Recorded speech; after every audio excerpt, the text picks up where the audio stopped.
Hi mga B! Ako si Jens at ito ang buhay ko dito sa Alabang.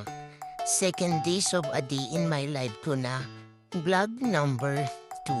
So ayan nga, bumangon na ako dyan kasi ako na yung duty.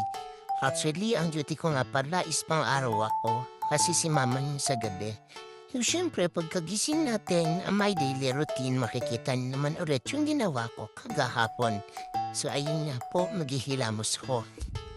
Kasi nga po, yun po talaga ang ginagawa ko. Pagkatapos ko, pagising ko sa umaga, sorry. So yun na nga in this stretch. So balik na tayo sa room. Susuklay ako dyan. Pero naligo ako dyan ha. Huwag niyo po akong i-bash kasi naligo talaga ako dyan. Baka kasigawan ko na naman sabihin niyo, ay nako, yun na naman yun. So ayun nga pala, tapos ko na yan, ayan naligo ako niya, nagpunas ako. Pansin niyo, iba na yung suot ko. Siya nag-prepare na ako. Kung napansin niyo, hindi na din ako nagkape kasi nga tanghali na din ako nakagising. Ako naman yung duty kasi si mama uuwi dito para magluto and syempre magpapahinga.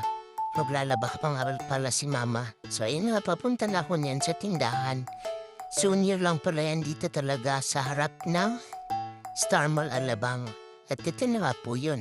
So pagdating ko, dito na nga ako nagkape. Good morning nga pala, sabi ni Papa. Siya po yung nakaabutan ko nag-duty yan siya. Si Mama, prepare na rin paalis. Pero anyway, bago siya umalis, nag-almusal muna kami at nag-ligpit muna si Mama.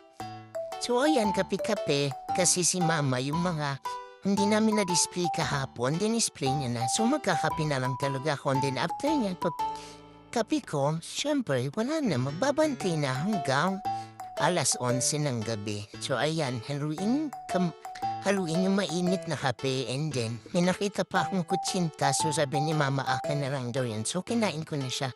And after nga yan, ayun na, mag-start na talaga ako ng pagbanday. So ayan, ito nga po pala magiging buhay ko or a day in my life dito sa aming tindahan dito sa Alabang. So ayun nga pala binigay ni Mama yung listahan kasi hindi ko pa memorize. Pinasulat ko kasi yung mga price list ng mga biscuits kasi hindi ko pa memorize. So kung napansin niya yung Yale notebook, bigay sayan sa akin nung nag-training ako dati sa Herco Company dun sa pinagtatrabahuan ko kung saan na nag-end of contract ako. So ayun na nga, bago ang lahat, magpapasalamat din ako sa puwang may kapal kasi I'm still there. And of course, my mother and father still there to support me. Of course, ayan. Siyempre sana, Lord, patnubayan niyo po ako. So hanggang dito na lang yung ating vlog for today. Bukas ulit. So ayan, pray muna. Bye-bye. Love you all.